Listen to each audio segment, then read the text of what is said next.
on the tracks of 007.com, and in this episode we will travel to the second largest country in the European Union, Spain.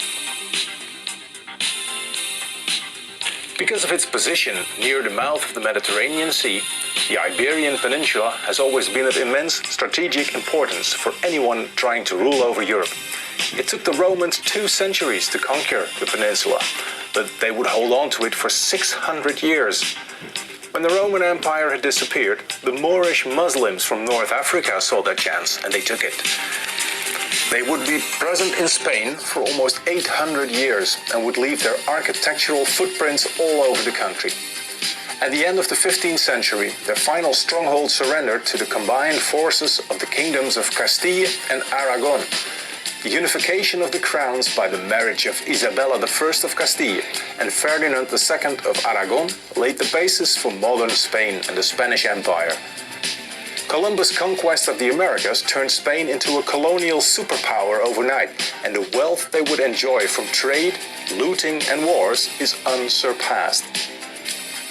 Only one of the Bond actors frequently visited Spain during his run as Bond, and that's Pierce Brosnan.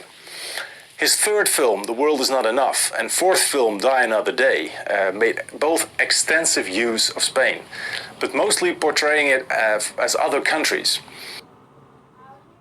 On other occasions, though, scenes were filmed by second units without any cast members involved. In From Russia With Love, the insert with the brown rats in the Istanbul sewer was apparently filmed in Spain. Also, for You Only Live Twice, part of the Little Nelly dogfight in Japan was filmed in the skies over the Sierra Nevada mountains, as I explained to you last week. And when the script finally called for a location near Madrid, they actually filmed this in Corfu, For Your Eyes Only. So in 1999, it was about time Spain was properly used, and this was done in the pre-title sequence of The World Is Not Enough, when Pierce Brosnan went to Bilbao.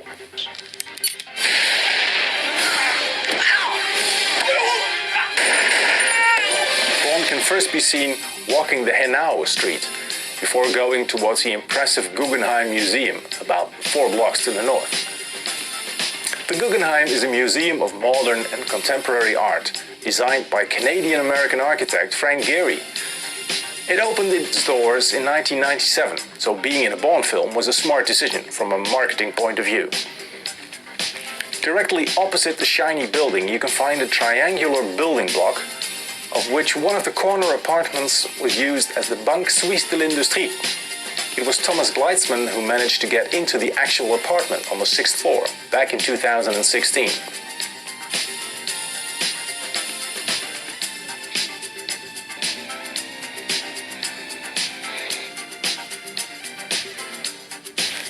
Later in the film, for the scenes in which Bond visits Electra at the Turkish pipeline construction site, the action moves southwards to Cuenca.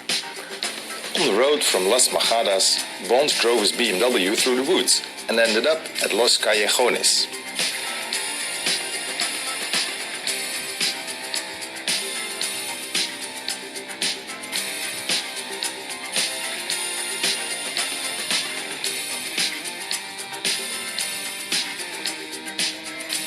It's a magical sight, where the erosion of limestone rocks produced curious shapes such as passages, arches, monoliths and bridges. The Turkish village, Coptic church and pipeline were all set dressing, of course.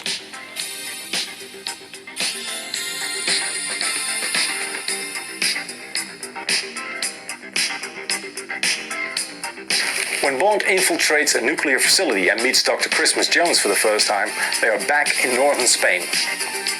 At Bardenas Reales, a 400 square kilometer large desert-like area, the crew had no trouble using machine guns and explosions, as this area is frequently used by NATO air forces for practice.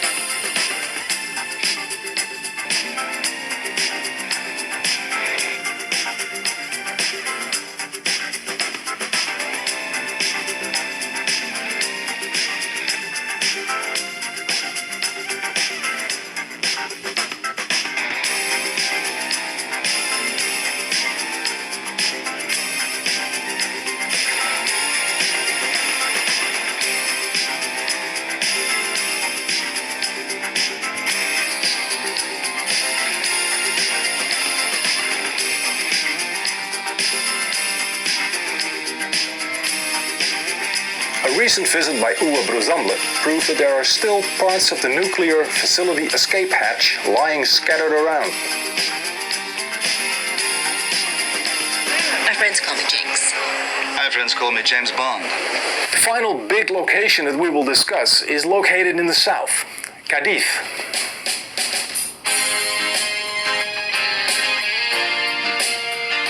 Before the Dutch East India Company was founded, Portugal and Spain basically ruled the world, and they had their trading posts all around the globe.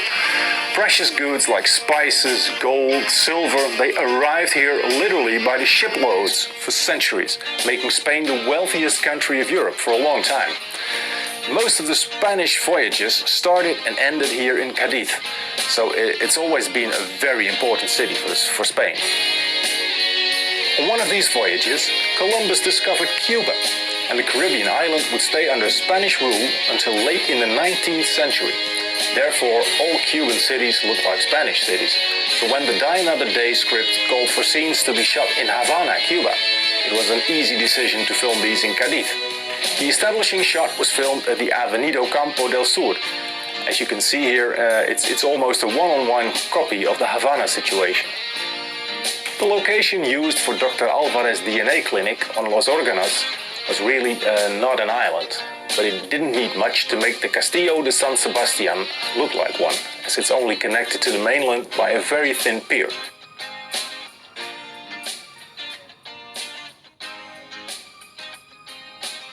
And even this resembles Morro Castle, a local attraction in Havana. In Cadiz's old town, you can find some of the other locations, like this alley and tunnel. And the exterior of the Cuban cigar factory, which in reality is a covered market building. At Playa de la Caleta, you can't miss the odd-shaped construction known as Balneario de la Palma y del Real, which doubled for Bond's hotel. And it's here that he spots Jinx for the first time.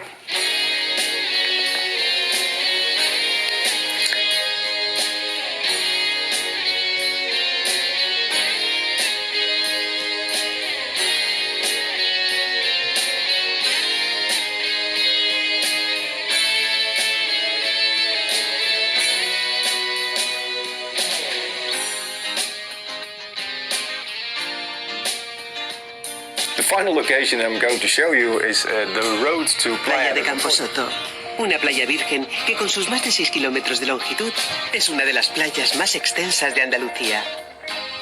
And on this road you can see Bond drive in his 60s car while enjoying his cigar. Of course, Spain has a lot more to offer than just these Bond locations.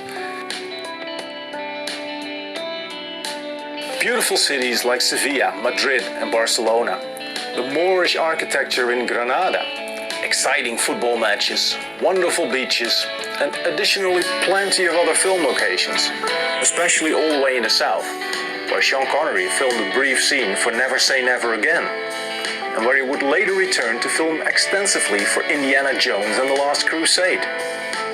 And don't forget all the spaghetti westerns Clint Eastwood made here with Sergio Leone. More recently, Spain was used heavily in Game of Thrones. The before-mentioned Bardenas Reales, for instance, which was the setting in Season 6. Someone who can be considered an expert on Spanish filming locations is Jaume Palau. Jaume is a friend who already helped me out with lots of stuff for my original travel guide in 2008. He went on to write his own books, and he published books about James Bond and about Game of Thrones locations, which are available at Amazon. You should really check that out. They're in Spanish though, but I'm sure they will also sell a Spanish dictionary, so that really shouldn't be a problem.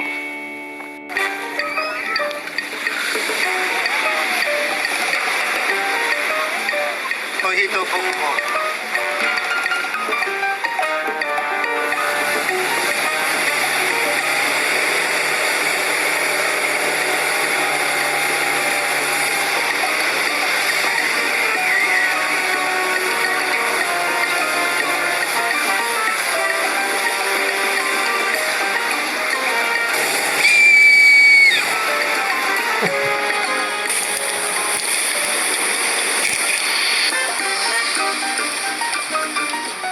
This concludes episode 23. If you haven't already, don't forget to check out the earlier episodes. For now, take care. See you next time.